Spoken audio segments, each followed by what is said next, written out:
Hi, this is the Gibson. And I'm OopsBagel. And this is Cooper Q, aka the Cyber Tiger. And you're listening to Firewalls Don't Stop Dragons.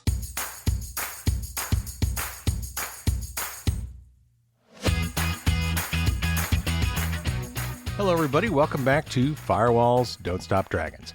I'm your host, Kerry Parker, and today we have episode 444 for September 1st, 2025.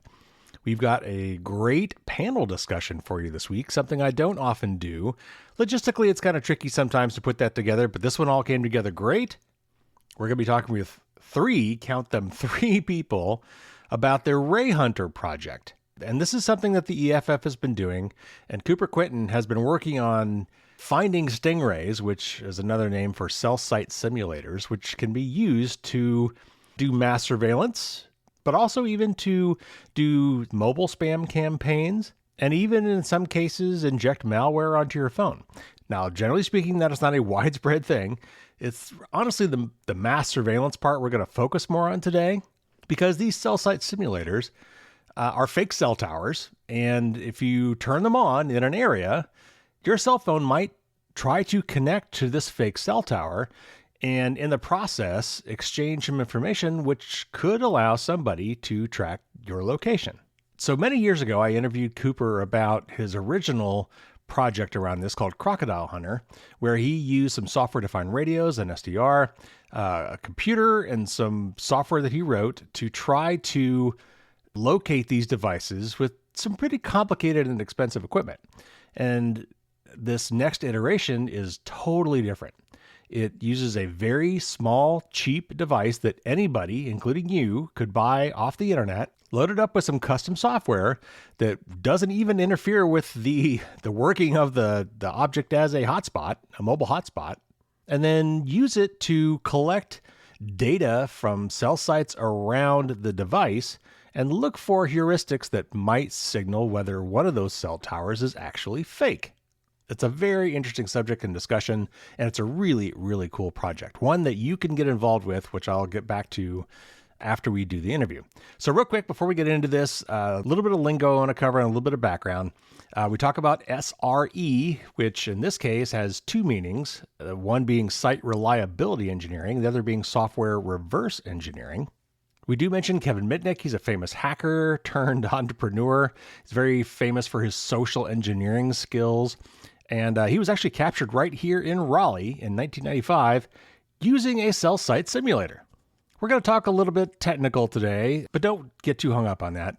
But I will say that radio signals in general, when you're talking about your phone, which has Wi-Fi and NFC and Bluetooth and cellular radios in it, among maybe others, wireless protocols are things that are happening whether behind the scenes, and your device is either shouting out, trying to find other things to talk to, or in the case of cellular, is finding lots of things it could talk to, and to negotiate and figure out whether or not it's going to talk to any of these things, and hopefully do so securely. There's a lot of wireless handshaking that's going on behind the scenes, something you don't see.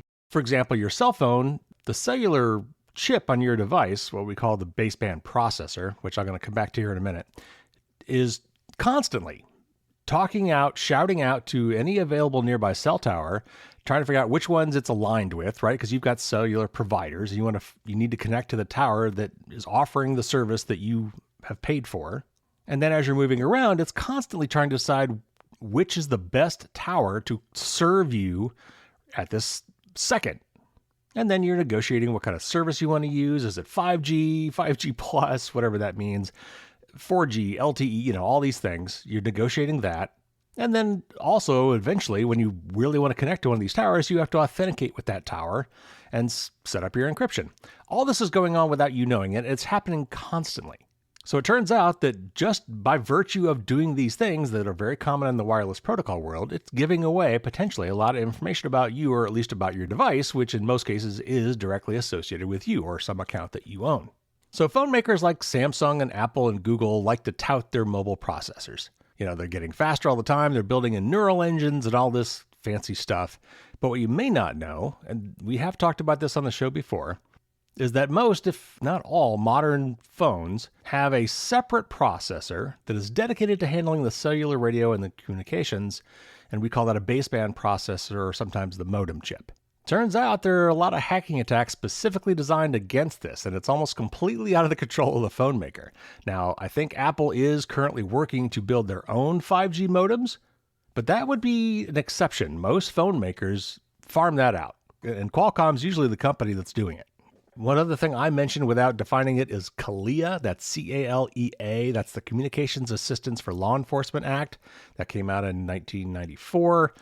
That is basically the law that told the telecoms, hey, you've got to have some way to wiretap these new digital phones. And back then, this would have been landline phones for the most part, but it applied to cellular as well.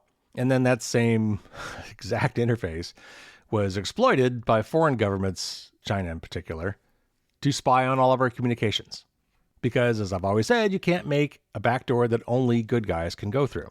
So anyway, it's a great talk. Let's get to our interview with Cooper Quintin from the EFF, the Gibson from Hackerstown, and the third person who, in this case, goes by their hacker handle, OopsBagel, who was instrumental in figuring out how to hack these devices and make them run the Rayhunter software. So let's get to this great panel interview.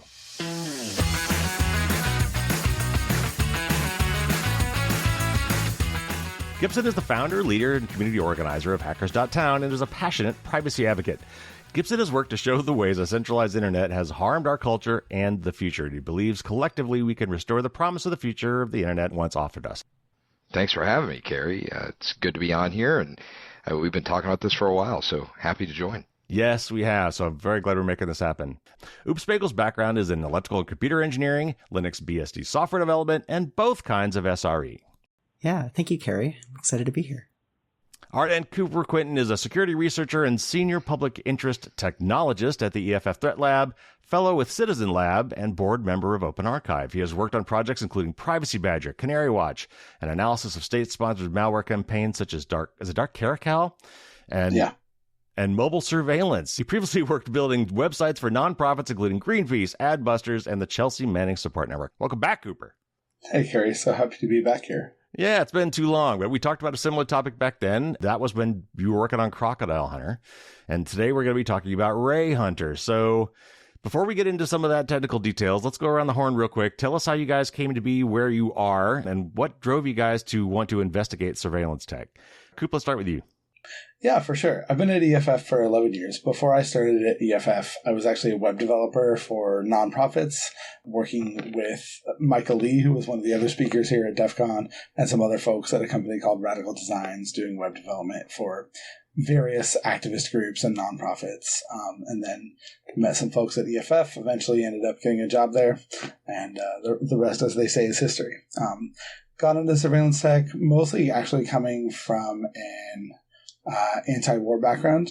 So I started protesting the Iraq War in 2003 when we invaded Iraq after 9/11, and quickly realized that my love of computers would be a better way to help that movement and get involved than going out on the streets and getting beat up and arrested by police with everybody else. So I started getting involved in that aspect, and if you do that, you quickly learn that there's a lot of technology that police use to spy on us. And so, quickly got involved in starting to train people in surveillance self-defense, train other activists about how to protect themselves online and from technology. And then, brought that same passion and excitement to EFF in looking at police surveillance technologies, which also, ended up leading to the previous project I talked about, Crocodile Hunter, and then this new project, Rayhunter. All right, Noops, how'd you come into this project? Yeah, kind of very randomly. After 10 years of not really using the computer in anger, I'd been making some fast contributions to some other projects. And a friend of mine linked me to the Rayhunter project right after that blog post came out. And I was like, hey, cool. And I dug into the source code and I noticed some bugs in the Python tools directory. So I made a pull request and they accepted it. And then I made another pull request and they rejected it. And I made another pull request and they accepted it. And I just kept making pull requests until they made me a maintainer on the project. And I got more and more involved. And that's almost it, honestly. But it's very aligned with my anti-authoritarian anarchist values. And I'm very concerned about the rise of fascism and the climate crisis. So being able to do something that's at least directly beneficial to one of those things is fulfilling. All right, Gibson, you've got a long and storied history, but how did you come to be associated with this project? What brought you to the Rayhunter project and wanting to help these guys out? I am the least contributive to this at this point. Everybody else on this podcast.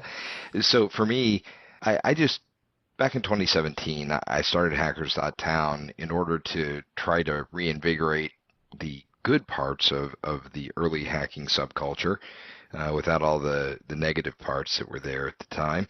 And, part of that is getting involved in projects that build new things. Like a lot of people call us hacktivists, but I actually think that there's a delineation there. We're less hacktivist in what people think of when they hear that word, and more building new tools to try to help make things better, right? We see there's less risk in that, and we still get to do the good work and maybe still be the rowdies every once in a while when we want to have some fun. But, the truth of the matter is my day job is literally doing threat work, right? So I've been doing this for a long time, and when I saw Rayhunter come around, not only was it intensely interesting just because of the simplicity of how this thing works, but for the democratization of threat research, right? When I look at this, I see a program that gets basically a tiny SIM tool into people's hands to detect a very specific threat. So it's fascinating to me, and this particular one, I felt like if nothing else, I could jump in and try to help promote it at DEF CON, which we did, and had some clinics and workshops at the Hackers.town village. So really that's my involvement so far. I am hoping to make a few submissions later, though, to see if we can help long term with refining this into a better tool. So yeah. Well, I know obviously you're instrumental in getting at least 100 of these things out into the world through the Hackers.town community group that you guys had at DEF CON. We ended up getting 207 out. Oh, fantastic. More than I thought. Wonderful. All right, so before we talk about Rayhunter, I think the audience needs to get a little bit of recap on what a cell site simulator is. So let's quickly do some of the 5 Ws, like what are they, where and when were they first deployed, who deployed them, why were they created in the first place? Who wants to talk about that? I can take that one. So what are they? So cell site simulators are a fake cell tower that tricks your phone into connecting to it. And it does this so that primarily it can gather your IMSI, which is your International Mobile Subscriber ID. This is the ID that's linked uniquely to your SIM card. Or your IMEI, which is your International Mobile Equipment ID. This is the ID that's linked uniquely to your mobile equipment, to your phone or whatever. And once a cell site simulator has gathered your IMSI or IMEI, it can then perform some additional follow-up attacks. Like they can downgrade you to 2G so that your phone calls or text messages could be intercepted, or downgrade the encryption between you and the tower. So again, the same thing could happen. Or SMS messages could be sent on your behalf, right, with your number injected into your stream, or be sent to you. We think that those are slightly more rare. It seems like the main use case is essentially to get the IMSI or IMEI to determine where somebody is, right? So the IMSI or IMEI can be acquired from the phone company by law enforcement, and then this can be used to essentially locate somebody, right, with a very fine granularity. Or, and this is the use case that we're more concerned about, police could gather the identifiers of everybody in a specific area, like say at a protest or at a mosque or something like that, right? And then go use those to reverse engineer the identities of everybody that was in that area at that time.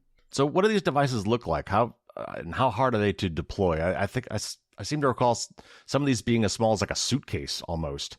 And are they expensive? And I know Harris, I think, made the original Stingray. So who makes them and who buys them? Yeah, so Harris made the Stingray model of IMSI Catcher, which is sort of the most iconic one. I think before that there was also one called the Triggerfish, which was in kind of the first generation. That was the model that was used to catch Kevin Mitnick, for example. But yeah, Harris was the big manufacturer for a while. They were the one that everybody had heard of. They have recently left the U.S. local law enforcement market. They no longer sell to local law enforcement, and a lot of other different companies have taken over. It seems like the biggest of them is one company called Jacobs, which bought a smaller company called KeyW, based out of Florida.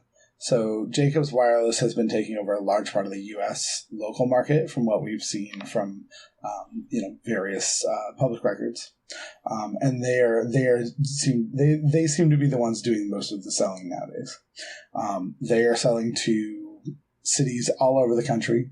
We have a map in the EFF Atlas of surveillance of all the cities that we're aware of that have bought a cell site simulator, and there's a ton of them. And what they look like typically is they are mounted in the back of a truck.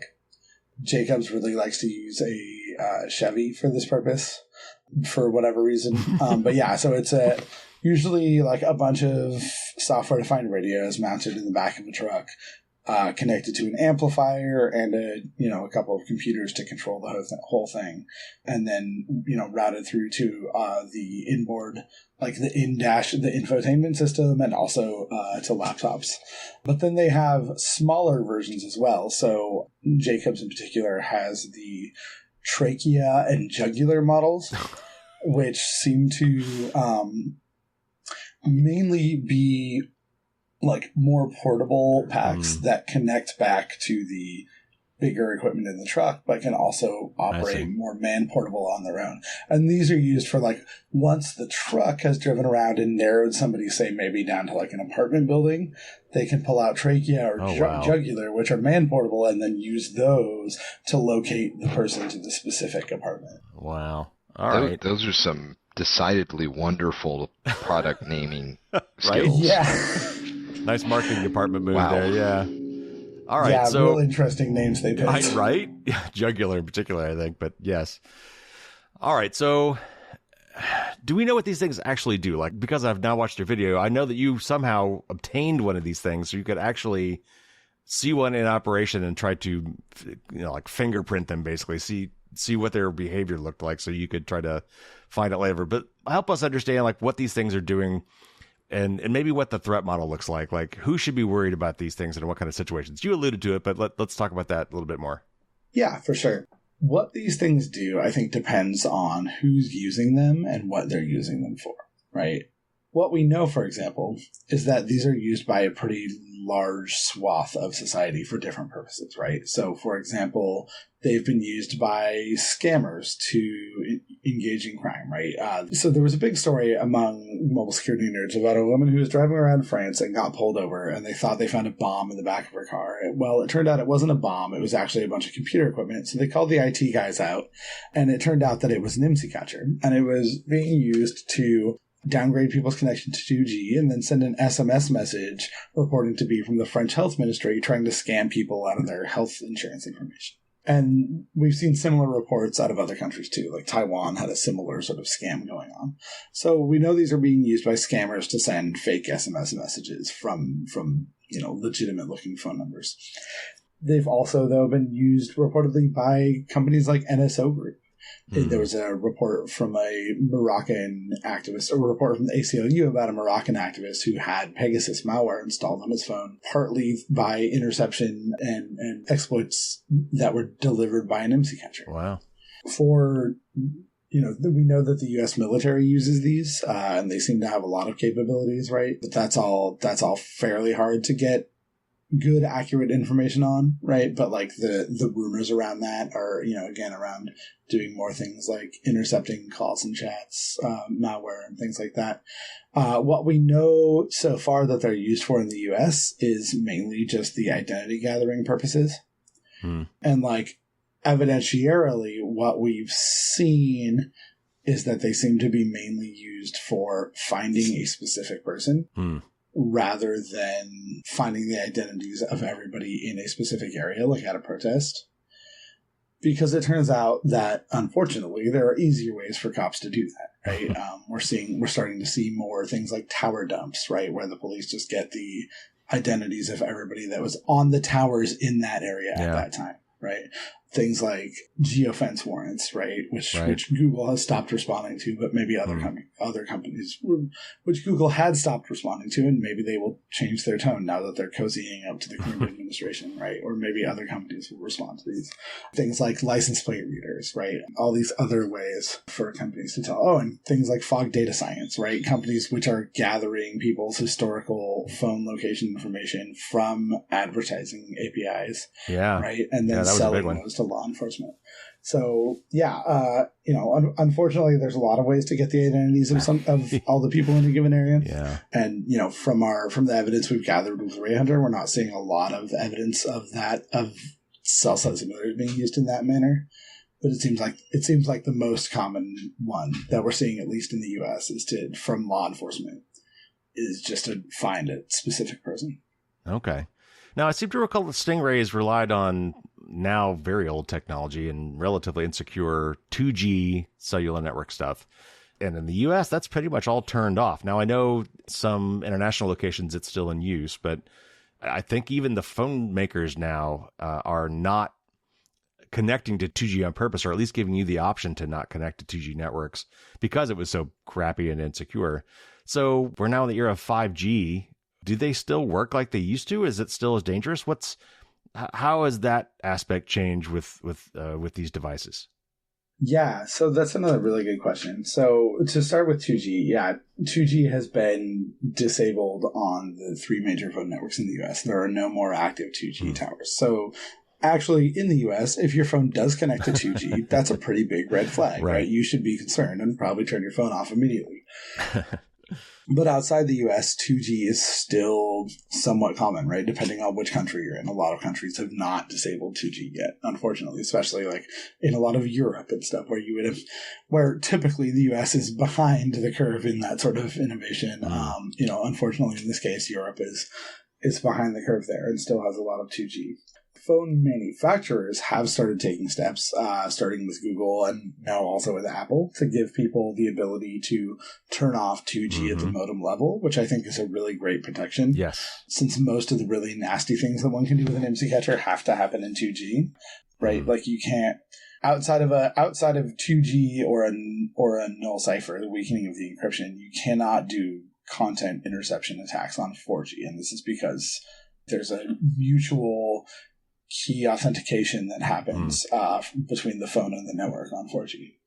So your traffic is actually authenticated and encrypted, and it's going to a real network on 4G. But if you do that downgrade attack, then it's possible. And I assume when you say 4G, you mean 4G and newer, right? Yes, I mean 4G and newer. Okay. Yeah. So it's great that Google and Apple now have started offering this in different ways, right? Google has a toggle on some Android phones. They have to be fairly modern Pixel phones. Apple turns off 2G by default when you are in lockdown mode. And there's no way to do it outside of lockdown mode, unfortunately. Okay. But, for better or worse, that's what they've decided. And then 5G, right? Do IMSI catchers still work in 5G? Or does 5G solve this whole problem? I've been in InfoSec long enough to know that everything has bugs, right? Sure. 2G had bugs, 3G has bugs, 4G has bugs, 5G also has bugs and will have bugs, right? If there have not already been downgrade attacks demonstrated, there certainly will be at some point on a long enough timeline, right? And I'm not up on the literature on 5G attacks. But also what we do know is that you can jam 5G frequencies and force people back down to 4G. We also know that there's a company called Group 2000, which sells a device called Lima Cell Pro that lets them install a device at the phone company's network, which will allow law enforcement to geofence a specific area and then hit a button in an app and turn off 5G for that entire area, forcing people to downgrade to 2G, 3G, 4G, or whatever the IMSI catcher is running. Wow. So, unfortunately, even where 5G has been rolled out and even where consumers' phones are using 5G, it doesn't actually fully solve this problem. Nice. All right. So I looked at some of the ladder diagrams and things you were where you're showing some of the messages that are going back and forth. And it was really kind of interesting because it basically, if I could put it in a nutshell, it sounds like in the old 2G days, your phone would authenticate to the network, but your phone wouldn't authenticate the network. So it would really talk to anybody who seemed to be talking the right language. And that has since been fixed. But there are still a lot of messages in the handshaking that is going on behind the scenes through the air and the ether that you don't see as a user. that could exchange a lot of metadata before you get to the point where you're actually authenticated and perhaps encrypted. Given that, what kind of information can I get on a modern IMSI catcher with a modern phone running 4 or 5G? Yeah, exactly. So those are the exact messages that we look at with Rayhunter. And so, yeah, the big improvement of 4G over 2G and 3G was that your phone would authenticate that the network was legitimate, right? Basically, the network would have both pieces of the key. Your phone would have both pieces of the key, and they would both come to they would both engage in a cipher and come to the same solution, and that proves that the network has your private key, and that proves that your phone has the network's private key, and this mutually authenticates everybody. But like you said, there are a lot of messages that get sent and received and trusted before that ever happens, right? And so what can happen in those messages is the tower, the base station, or the IMSI catcher, if you will, can request your IMSI or your IMEI. It can kick you off the network, right? It can downgrade you to 2G. It can downgrade you to a null cipher, which means that your connection to the legitimate tower won't be encrypted, right? And your messages can be intercepted.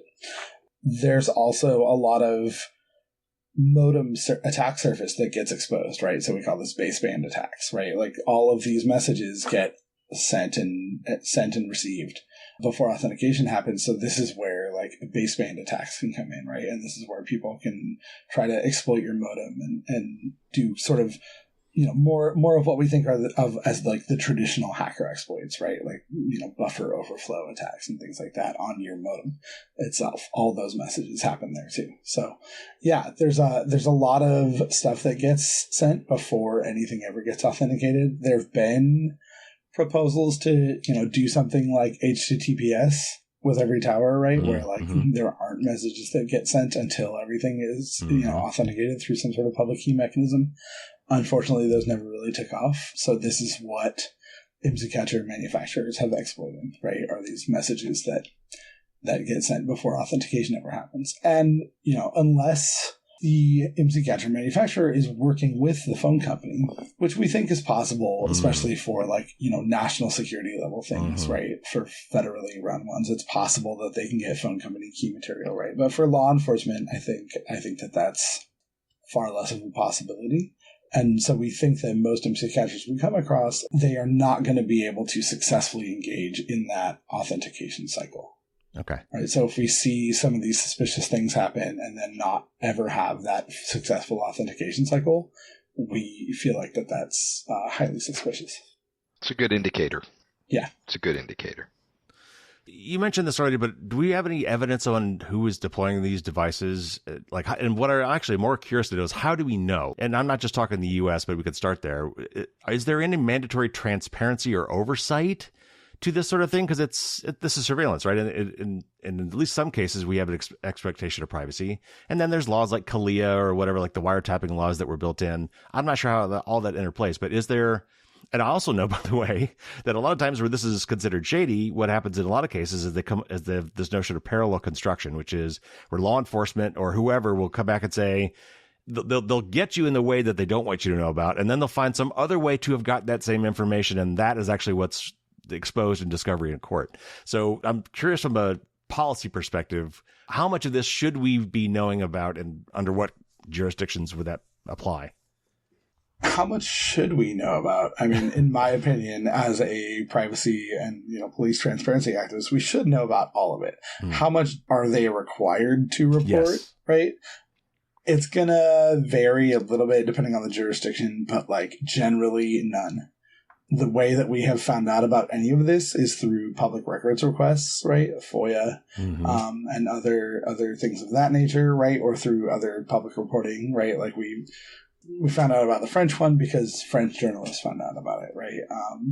We found out about the other ones because of FOIA, and that's a big part of it, right? We find out about a lot of these just from rumors, right? There's not a lot of transparency here, and actually, companies like Harris have fought really hard to keep their name and any details about how their devices work out of court records, right? Like, isn't that like almost part of an NDA as part of the contract when you buy these things? Is like, you will not use this as evidence in court or something?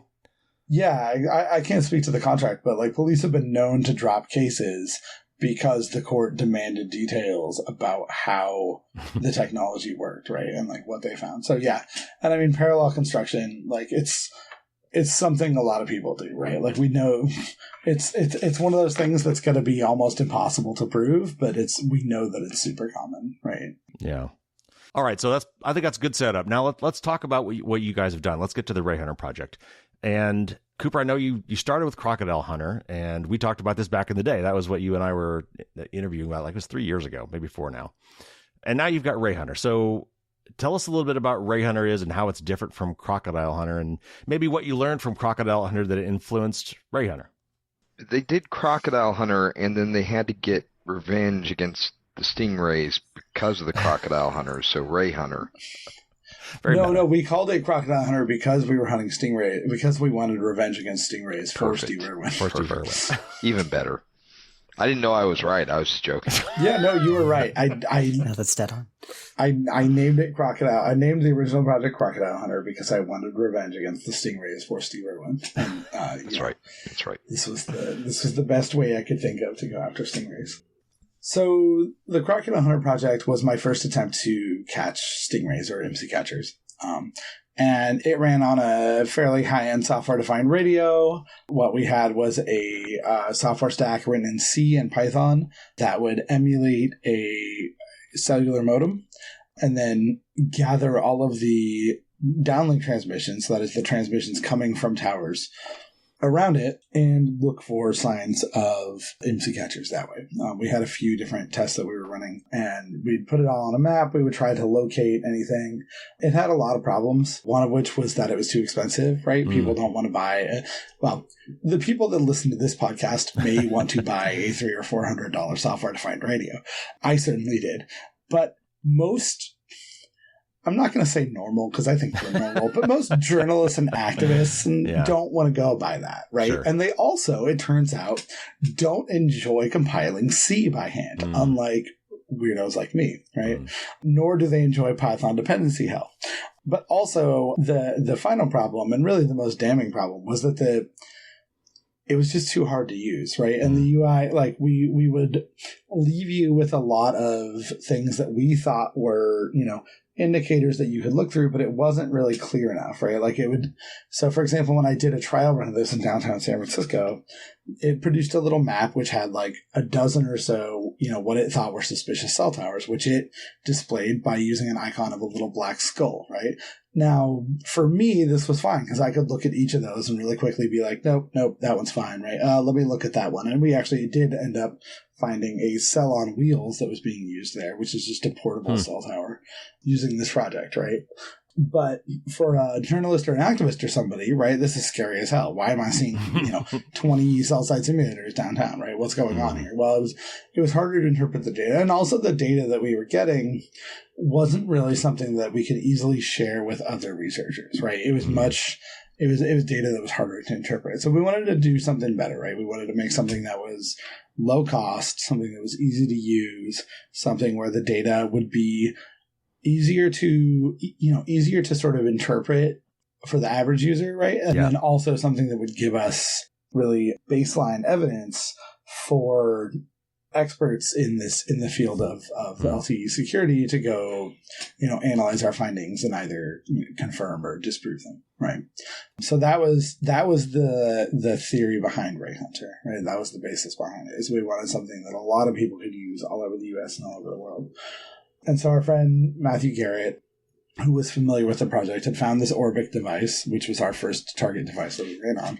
So he figured out how to root it and found that it had this Qualcomm diagnostic interface and brought all this to our attention and said, hey, I think this would be a good a good platform for, whatever your next foray into finding cell site simulators are. And for people who don't know, this Orbic, that's a name brand for a little, it looks like about the size of a deck of cards, maybe. It's a little portable mobile hotspot, which was really popular until all of our phones became hotspots, but they were popular items for a short minute, right?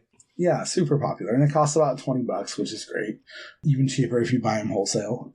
And so what we did along with my colleague Will Greenberg ended up writing a Linux daemon in Rust that analyzes the traffic going between the device's modem and the towers it's connected to. And this is only the control plane traffic, so it's not looking at your TCP/IP traffic if you're actually using it as a hotspot. Okay. And we've written some attack signatures, which are looking for things that we think are indicative of an IMSI catcher. Well, Oops, let me tell us how do I make one of these things? So I buy one of these Orbic things off of eBay, which I've done, and it's in my hot little hands.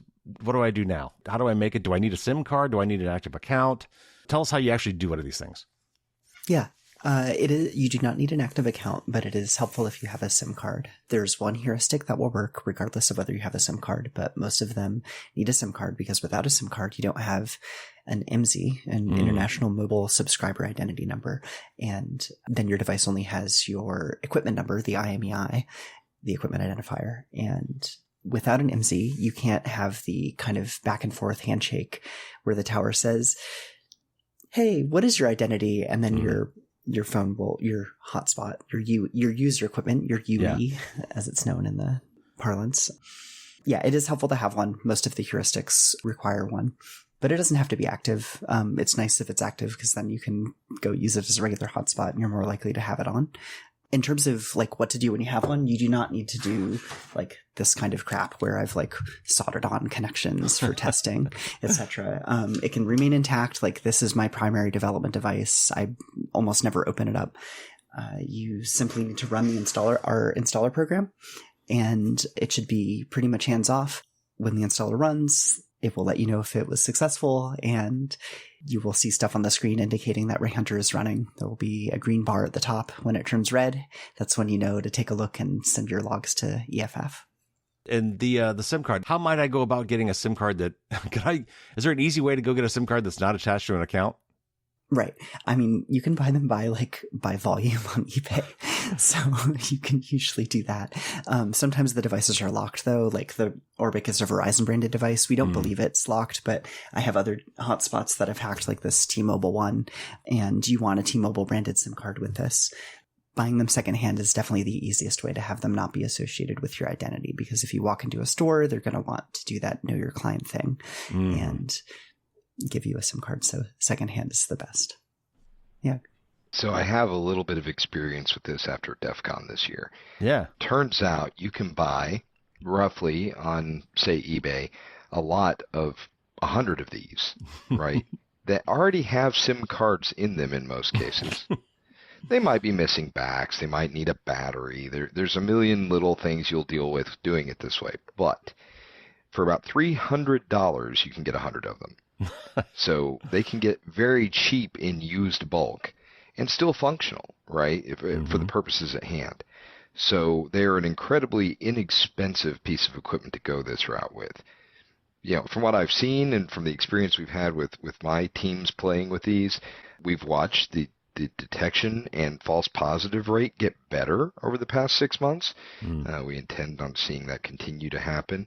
One of the things that I've been talking with Cooper about, and OopsBagel, we've not actually met in person. I watched you talk all about this in my village the other week, but I couldn't get over to you because there's like 200 people. We got in trouble with goons for people flowing out into the hallways. So yeah, it was very popular. I was there. But it's one of those things where little improvements can make a whole user experience difference. So once we start to gather enough information about different types of indicators, then we can start ranking those in severity and maybe even doing things like color coding that red bar so that you don't just go from everything's good to heart attack, right? You can actually kind of know what the severity rating is at a glance. So little things like that are ways I think that we can make small changes that improve things, but it takes time and it takes data collection to actually understand enough of what we're looking at, which is why every one of those that we helped people build last week, my parting information to them as they were walking away from our little lab we had put together was, please don't forget to share your findings with the EFF. Like, go in there, pull your logs, send them off. You get a hit, we need to be able to understand what that is so that we learn from it. So everybody looks at things like threat hunting, which is kind of what's going on with this device, as like this big sexy thing, right? It's like, ooh, threat hunter, ooh. The truth of the matter is it's parsing and understanding historical data. And if you don't have a lot of that data, that's impossible to do. So, making sure that people actually turn those findings and those logs back over so that they can be analyzed and categorized, it's really going to matter in the long run. What I personally would like to see, and this is such a far long shot, but if we could figure out a way to do this with with a partnership like Calyx or somebody that does, cell access, right? Then you might be able to build a system where it's as simple as push a button to get your logs up to the EFF, which would improve, making it easier for users to actually get that data to you, right? So I wouldn't want to do it where it's an automated feed because that's a user privacy thing. I don't want to do that in anybody's name. EFF does tend to care about stuff like that. Yeah, that's exactly right. But making it something where they can choose to go push a button, that would be peak. I will throw in real quick, and this is something that, Gibson, I think you and I learned while we were trying to help people flash their devices, is when you get them, especially if you get them kind of used, there is a setting buried in there. Look for it. There's a USB connection setting that if it's turned off, it will. I could not get it to flash. And I was wondering why some worked and some didn't. I think we finally figured out that was the root cause of that. So this is really easy to do, but if for some reason you're finding that it won't connect to your device from your computer, get into the settings on the hotspot and make sure you've got the USB connection enabled. Yeah, it's the USB tethering one, which is a little deceptive, right? Because of the way it's named. Yeah. But yeah, that will make all the difference is what we found. As a developer, the Orbic is the most annoying device, honestly, because the rest of the ones, you can do the installation with USB tethering enabled. You can also do the installation over the network. However, while we were at DEF CON, our developer Marcus was actually Untitaker was able to develop a network installer for the Orbic as well. Oh. So when that is merged, we're in the middle of the code review process right now, but once that is merged, we should have a much smoother user experience. Should also solve some of the troubles we've had with Windows and Mac OS with like USB driver shenanigans. So that's I love it when a plan comes together. Yeah. This is great. Yeah. All right. So once I have this installed, it's ready to go. And by the way, this is very easy to do. You don't have to be super technical to do this. It's actually pretty straightforward. Once you've got this thing going, you've got the nice little green bar at the top of your Orbic. Where do I go? Like, where am I most likely to find these things? The first thing came to my mind is go to a protest that's nearby and hope I don't see any, but that might be where I'd go. And then once it turns red, now what? How do I look at that data? And if I want to share it, how do I share it with you guys? DEF CON. Yeah. That's where you go look for it. No, I'm kidding. I mean, actually, it's a pretty good place. And didn't find anything though, right? None of mine turned red. I didn't talk to anybody who had any detections to DEF CON. It's disappointing. It was. It is. Previous years I've seen it. Why not now? Right. We know that at least twice somebody has actually showed up to DEF CON with an IMSI counter, right? Like, why couldn't it have been this year? It would have been the perfect test for us. But yeah, on the other hand, I'm glad nobody did. I'm glad nobody was that stupid, right? So what we want people to do is just go about your business, go around, do what you do and see what you see, right? Like the hits that we've gotten so far have mostly been from people just going about their day, right? Obviously, we're very interested. Like I said, EFF is mostly interested for the purpose of this in knowing, are these being used to surveil free expression, right? And so, like, if you are going to a protest, definitely please bring it with you, right? If you're going to, a place of worship, and especially if your religion is one that's been subject to surveillance by your government, that's something I'd be very interested in, right? Anything else, that is free expression that is constitutionally protected, right? Like, I'd be interested to know if these are being used to surveil, for example, women's health clinics or trans health clinics, right? Like, I want to know all of that. So, like, especially if you're in a place, and I want to know if to what extent these are being used by ICE, right? So, like, if you're in a place where people are more at risk from, whoever is currently in power in your government, those are the sorts of logs I'm especially interested in. Whether or not you get a hit, right? Because we also want to know the rate at which we're not seeing stuff, right? And that's a harder problem to solve. But like if you did go to something where there was a large police presence and you didn't see anything, we would also love to have those logs. We would also love to at least know about that, right? And we want that for two reasons. One is that so we can start to get an idea of where these are not being used and how often they are not being used. But the other is so that we have those logs as we develop new and better attack signatures.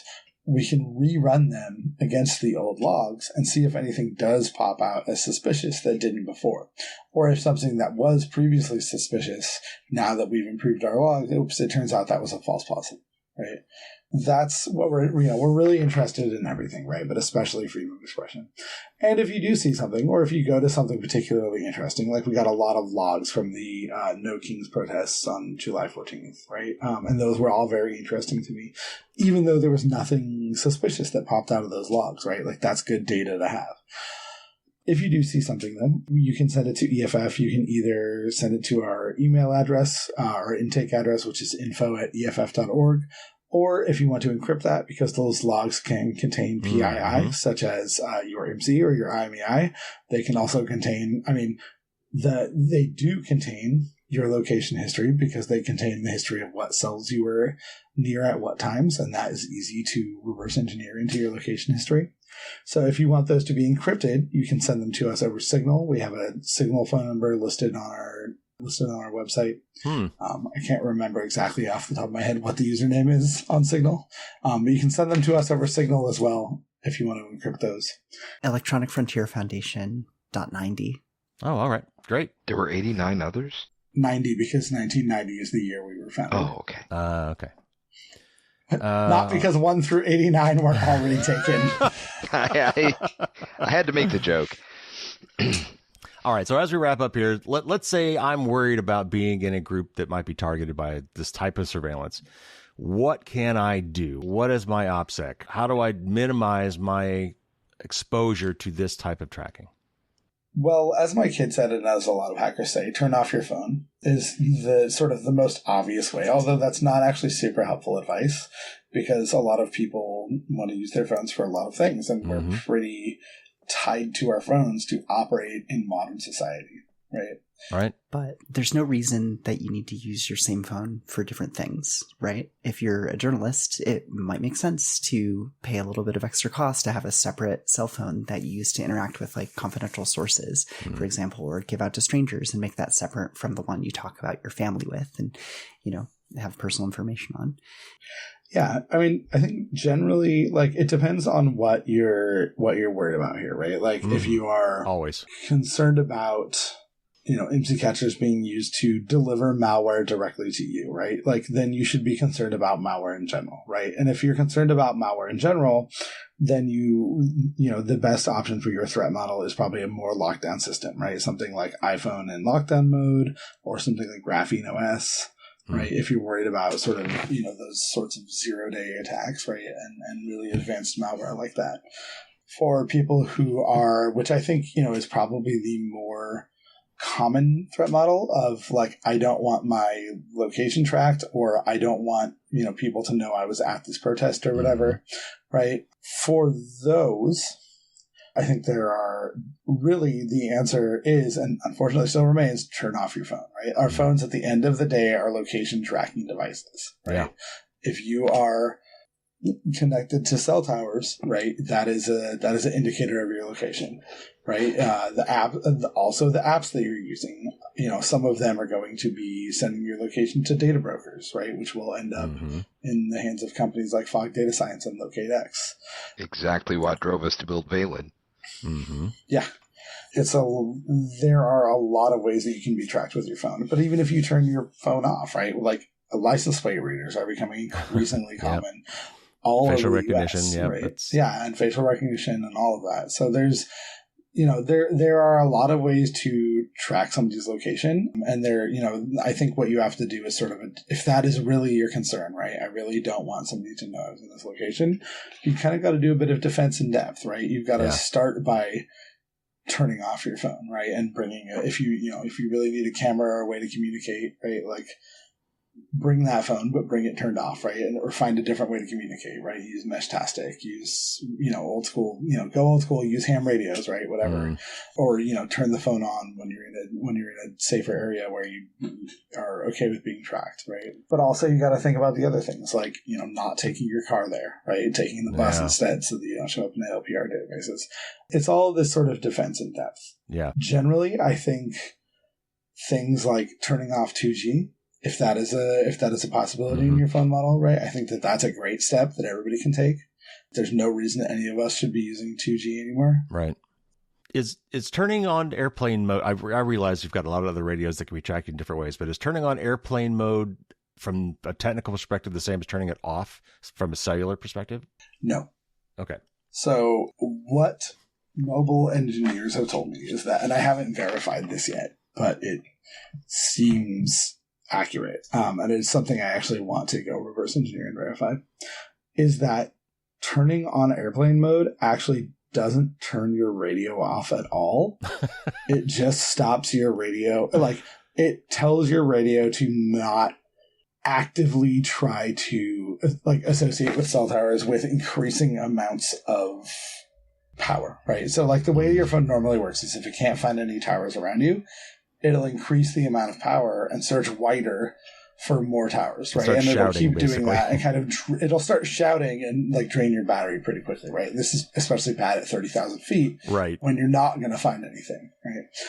And so airplane mode is essentially meant to stop that. But when your phone is in airplane mode, you can still receive all sorts of, you can still receive all these messages from the towers, right? Like your baseband is still running. It's not shut off. It's still receiving and processing. That's why messages. I asked the question, because I figured it wasn't as simple as it should be. It's still responding to messages in some case.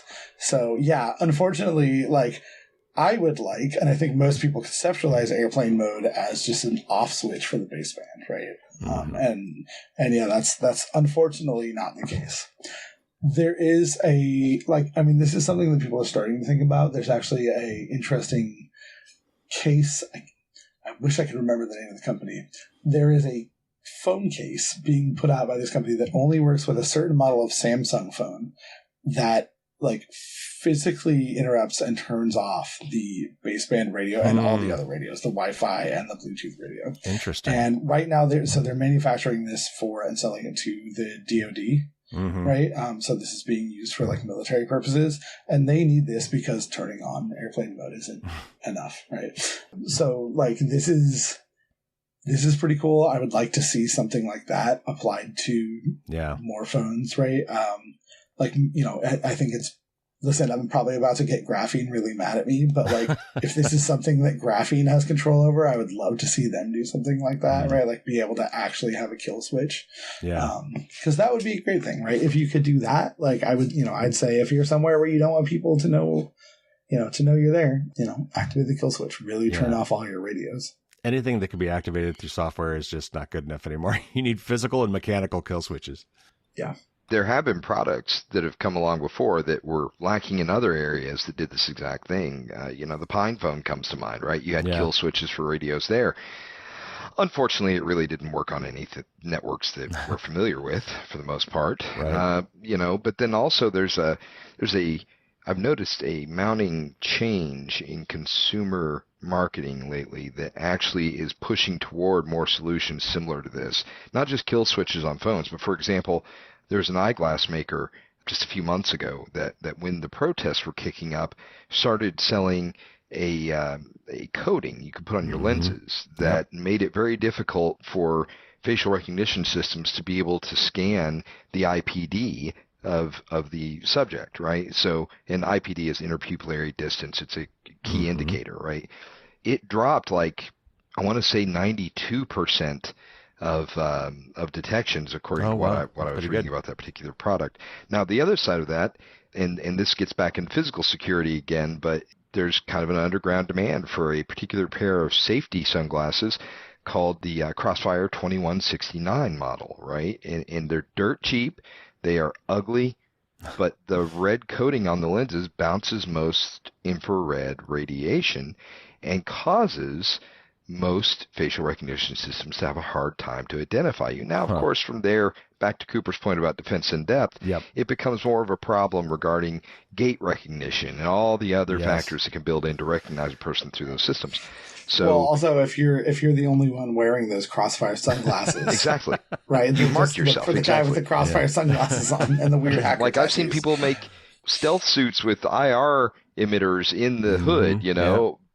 Which is great, except you still look like a ghost on camera, right? So, you know, there's still that problem. But there are increasingly common things that have been either marketed directly or indirectly toward consumers for this very sort of problem. So it's interesting to me to see that the pressure is starting to get a few companies to understand that, yeah, we might actually be able to use this as a selling feature.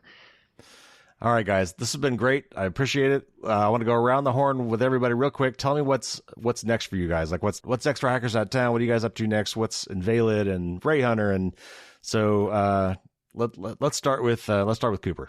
But what's next for me after recovering from DEF CON is continuing to work on Rayhunter. Specifically, I'm going to be focusing on finding us more people to test out Rayhunter in countries outside of the U.S., because that's still an area where we're lacking a lot of visibility, and getting our heuristics, our tests, essentially, better suited to Europe, right? What the things that work really well in the U.S.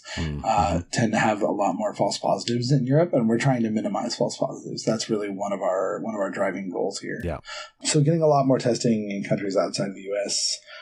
Is one of the big things. The other, one of the big things that I also want to do is, starting to get the ball rolling on figuring out how to integrate some of our heuristics, which I think are really good, into more technologies, right? So like talking to, companies like Google and Qualcomm and companies like Cape who are making secure phones, right? And talking to Calyx and Graphene, right? And trying to get some of these heuristics built directly into the phones, right? And directly kind of in at the modem level. Because I think that's how we make this even more accessible and even more widespread, right? But then also, thinking about where to take Rayhunter next, right? If it turns out that IMSI catchers just aren't being used to surveil free expression, if they're really only being used for the purpose that law enforcement says, right, of, doing manhunts, right, and kidnap victims and things like that, I could still find problems with that, right? It's still a general search of all the phones in the area. Like, I think there are problems. But on my list of priorities, I have much bigger fish to fry, right? So if it turns out that these aren't being used to surveil free expression, while there are still a lot of things that are being used to surveil free expression that we know for sure, right? Things like license plate readers, things like facial recognition, right? Things like fog data science, right? And tower dumps and all of that stuff.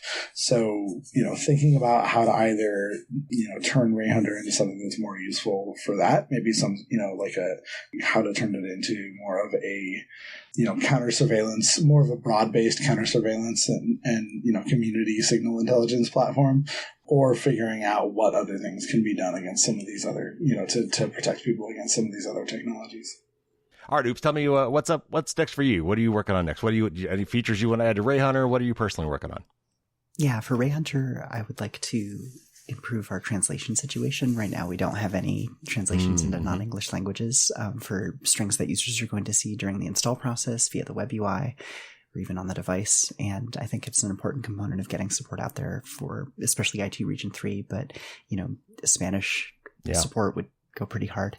So I think that's an important one for getting this in the hands of regular people, not just hackers. Personally, I'm also going to continue exploring the 4G, 5G, and set up community citizens band access to run an LTE network with, various local community networks and even out of my house.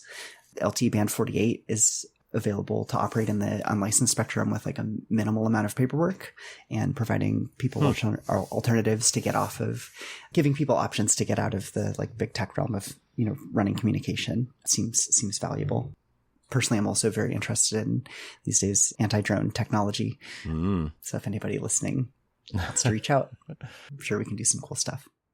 All right, last up, Gibson. What's going on with you, man? What are you up to next? Wow. Okay, next year is going to be a big year for the Valid project. We've got our 1.0 release planned for next summer. So on both Valid Chat and the Valid framework, in the coming months, we will begin the rollout of the components that will go into our post-quantum cryptography solution. It won't be fully out until around 1.0, but we are beginning that right now. That got some raised eyebrows at our talk at DEF CON, so that was nice. But yeah, that project's going to steam along. I know we're probably going to talk about that later, Carrie, so I'm not going to get too deep into that. Sure. Hackers.town is continuing to do what it does and build community and get people, to make sure they stay on the good side of things in our world, because it's too easy for people to fall to the dark side, so to speak. So we want to make positive impact on the world and still keep people from doing things that'll get them in trouble, right? That's really it. We want to find those corners where we can push into and make a difference. DEF CON was great. Like, we had a huge turnout, and thank you to Cooper and OopsBagel for helping with that. They were a big part of that. We really got to raise some funds for the EFF and help out in that way as well. It was just a all-around amazing experience this year, so very happy with that. And when you guys are looking for teams to test overseas, please let me know, because the sun never rises on hackers.town. We have friends everywhere, as they say. All right, guys, that's been great. Thank you so much for coming on the show. That was a lot of fun. Thanks for having us. Yeah, thank you so much for having us, and thanks for all your support for the project and for EFF. Where again, I'll plug that we are a member-driven organization. The vast majority of our funding comes from donations from our members, and we don't take government funding and we don't take big corporate funding. So we appreciate it.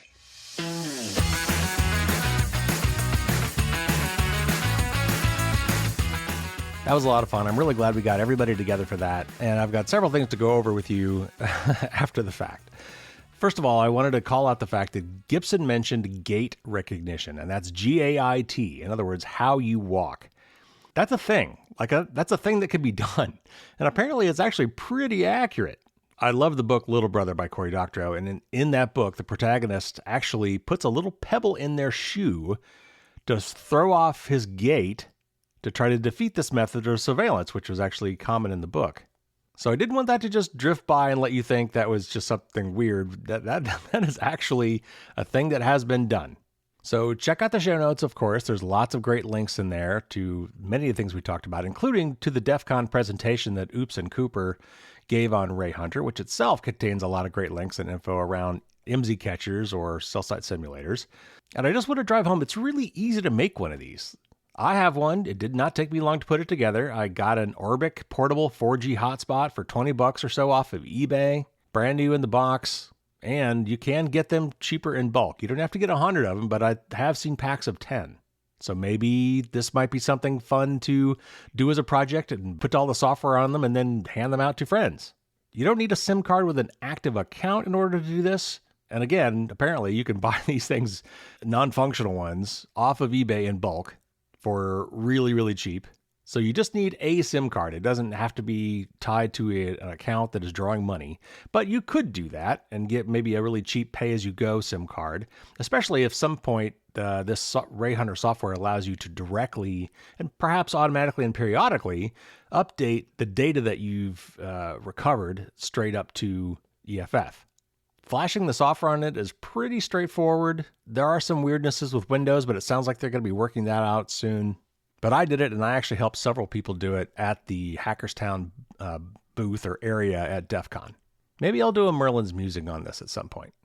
Anyway, what I really want to drive home here is that transparency is key. We need solid data before we can talk about policy changes. So we need to understand what's going on, and you can help in this case. And while we would love to get as much information as we can in the United States, they're actually really looking for data outside the US as well. So think about trying it out. It's cheap, it's easy to set up, and you know what? We may find out that these cell site simulators are just not that popular anymore. Maybe they're not used that much anymore. Maybe there's too many other ways to track people. And that would be good to know too. So a couple more things before we go. Cooper mentioned a technology called Meshtastic. I don't know if I've talked about it on the show myself, but it's also a really cool technology. I've been playing around with it a little bit lately myself. It's extremely low power, but it's also very long range, and it's a messaging framework that is totally decentralized, hence the mesh in the name. So your messages are forwarded to other devices near you, and it can store those messages until another device is near enough to hand it off to, if necessary. But if you have enough of these around you, it can be a very effective means for emergency communications, or MCOMs. But it's also just fun to play with, and it doesn't cost too much. You can get a pretty bare-bones system up and running that looks a little ugly maybe, because it's kind of like some raw hardware, but you could get one up and running for maybe $40. Or you can buy one of the several pre-made devices, which will run you probably more like $90 to $100. But it's really kind of catching on. There's a lot of people playing around with Meshtastic. So especially if you're in like a large city or a very techie kind of a city, it's quite possible there's enough of these things around you that you'll be able to play around with it and so your messages get propagated around. Okay, so before we go, a quick preview from my patrons. Of course, we'll have some bonus Q&A with the panel. We get a little bit more technical in the bonus Q&A. We talk about things like, what are the heuristics that they are using for triggering a warning on your device to let you know, hey, I think there might be something going on here. I ask OopsBagel how they chose which hotspot devices to hack. We talk a little bit about war driving and how radio signals other than GPS can be used to determine your location, especially when used kind of collectively. And Gibson explains why he loves this project from a hacker perspective. So that'll all be coming, as usual, Thursday morning for the patrons. So we've got some great interviews coming out soon. The next one you will hear will be from Carissa Veliz on the ethics of AI, or the lack thereof. And then we'll be talking about writing privacy-forward software with Entei's CEO and founder.